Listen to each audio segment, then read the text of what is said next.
Pour vous, quels sont les éléments indispensables à un enseignement efficace du vocabulaire à l'école maternelle? Alors, d'abord, ne négligeons pas l'aspect quantitatif, car il faut augmenter de manière significative le stock lexical des enfants qui doivent mémoriser plusieurs centaines de mots chaque année. Et lorsqu'on travaille sur l'acquisition précoce du langage, on s'aperçoit qu'il y a ce que l'on appelle des masses lexicales critiques, c'est-à-dire qu'il faut un nombre de mots suffisant qui permet de passer d'un palier à un autre palier, ce qui produit une nette accélération du rythme d'apprentissage. C'est ainsi que l'on explique l'explosion du langage qui se passe autour des 24-30 mois. Et je crois qu'il ne faut pas oublier cet aspect-là pour la suite, car aux mots s'accrochent d'autres mots, et plus le stock lexical est important, plus l'effet boule de neige le sera aussi. Donc on vise la qualité, bien sûr, mais aussi la quantité. Ensuite, il faut commencer à leur apprendre les mots les plus fréquents, puisqu'ils vont en avoir besoin dans les interactions quotidiennes. Mais la lecture des albums permettra bien sûr de familiariser les enfants avec d'autres mots qui sont moins fréquents, et ces mots densifieront leur stock. Pas que des noms d'ailleurs, qui sont généralement surreprésentés dans les leçons de vocabulaire. On va faire aussi toute leur place aux verbes, qui sont les pivots des phrases et qui de toute façon susciteront des noms comme sujet ou comme complément.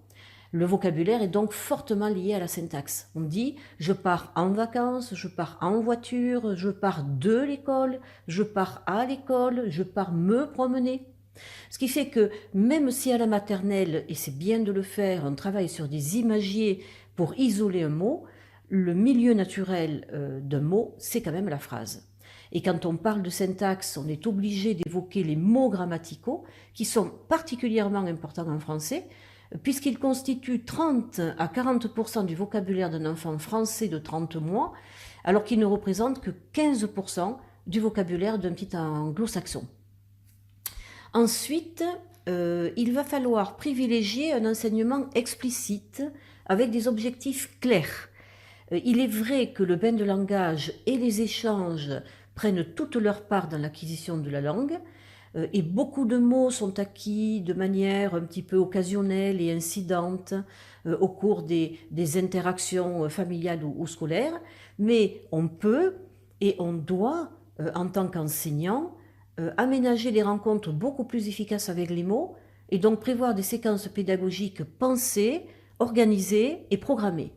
Avec notamment, et j'insiste toujours sur ce point, sur la fiche de préparation, la liste des mots qui seront travaillés explicitement dans cette séquence, qui seront notés plus tard sur un outil récapitulatif et dont l'acquisition, enfin du moins à ce moment T, pourra être évaluée. Enfin, il faut viser un enseignement structuré qui passe notamment par la mise en réseau des mots, ce qui correspond totalement à ce qu'est la langue. Un mot n'est jamais isolé dans la langue, il est relié à d'autres termes par des relations de sens et de forme. Ce n'est pas du tout un amas vertigineux de mots ajoutés les uns aux autres dans des effets de liste démesurés. Ce qui constitue la langue, ce sont des réseaux, des associations de termes connectés les uns aux autres. Et un enseignement structuré revient à ne pas isoler les mots, mais à les présenter dans des regroupements sémantiques et logiques qui vont en permettre, en faciliter la mémorisation. Par exemple, on va insérer un mot dans un champ lexical avec d'autres termes qui relèvent du même thème. On va le présenter avec des synonymes. Le plus souvent, on va le présenter avec des contraires, ce que font spontanément les adultes qui utilisent ce que Eve Clark appelle le principe de contraste qui permet de définir. Quand on dit ce n'est pas rugueux, c'est lisse, ce n'est pas grand, c'est petit. Et enfin, si on veut structurer d'une manière encore plus importante, on replace un terme dans sa catégorie. On va dire par exemple le bonnet, l'écharpe, les pantalons, ce sont des vêtements. Le poireau, la pomme de terre, ce sont des légumes. Et cela, la catégorisation, c'est une façon absolument remarquable d'ordonner le monde et la langue. Pourquoi accorder autant d'importance à la mémorisation? Parce que la mémorisation fait partie intégrante de l'acquisition. Je commence souvent mes conférences par 3 verbes: acquérir, mémoriser, structurer. Acquérir, c'est mémoriser, et il n'y a pas d'acquisition sans mémorisation. Et la mémoire, c'est à la fois le moteur, le ressort des apprentissages et le produit de ces derniers. La mémorisation fonctionne en plusieurs temps. Il y a la rencontre avec le mot qui doit être bien articulé, répété une dizaine de fois par l'enseignant et l'enfant, bien compris. Après cette exposition, le mot est stocké en mémoire, et si le stockage est de qualité, la récupération est possible. On réactive alors le mot, et plus un mot est réactivé et réutilisé dans de multiples contextes, plus sa mémorisation en sera profonde et durable. Et notre mémoire d'adulte fonctionne exactement de la même façon. Un mot que l'on utilise peu sera moins directement disponible qu'un mot couramment employé, et il faudra à ce moment-là un petit temps d'attente supplémentaire. Et parfois le mot est oublié quand il n'est pas ou plus du tout utilisé. La mémoire ne fonctionne pas sous forme de liste, même celle de très jeunes enfants qui ont un stock lexical réduit. Les images qui sont utilisées par les chercheurs sont celles d'embranchement, de connexion, de nœuds, c'est-à-dire qu'un nouveau mot entre en résonance avec d'autres par des connexions qui sont d'ordre phonologique ou morphologique, c'est-à-dire qui vont se ressembler par le son ou par la forme, ou d'ordre sémantique, et ils ont des liens de sens entre eux. La mémoire, on le voit, c'est une structure dynamique qui organise, hiérarchise, regroupe, reconfigure les nouvelles données constamment. Et tant mieux si le mot est présenté dès le début dans une connexion qui est bien identifiée, bien repérée. Dire par exemple à un enfant « le kiwi est un fruit », bien c'est très productif, car le kiwi va s'inscrire dans une catégorie qui est connue et va profiter de tout ce que l'enfant sait sur les fruits. Et l'enfant devra ajouter des éléments qui sont spécifiques au kiwi, mais un élément essentiel lui est délivré d'emblée et mis en relation donc avec du connu. C'est pourquoi je dis que présenter le vocabulaire de manière structurée permet une mémorisation de bonne qualité et une acquisition beaucoup plus sûre. Et il faudrait bien sûr que ce terme soit réactivé plusieurs fois, ce qui renvoie à la récurrence et à l'utilisation d'outils adaptés. Et en fait, je suis très contente que les derniers programmes pour la maternelle aient insisté sur la nécessité pour les enseignants de porter leur attention sur ces processus de mémorisation qui doivent être accompagnés.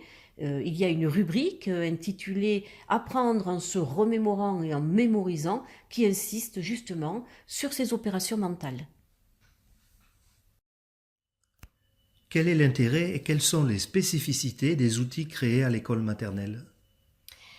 Les outils constituent la pierre angulaire d'une didactique du vocabulaire bien pensée.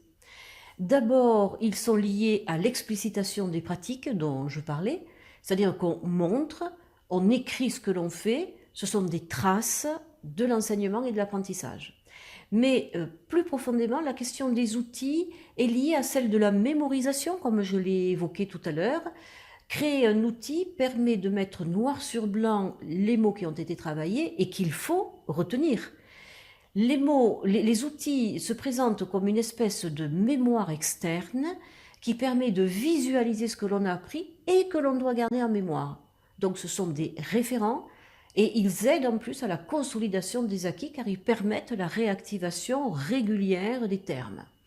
Les jeux à la maternelle constituent des outils à part entière, des jeux qui sont créés par l'enseignant, qui attend de leur usage un effet bien identifié, un résultat précis, et l'enseignant s'appuie sur la motivation et le plaisir intrinsèque à ce genre d'activité pour faire rebrasser les termes, en automatiser la récupération.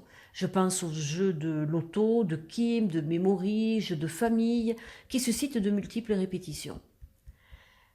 Parfois, les outils ne sont pas un aboutissement figé d'une séquence, mais ils sont évolutifs et complétés au fur et à mesure de l'année, ce qui réactive les éléments antérieurs.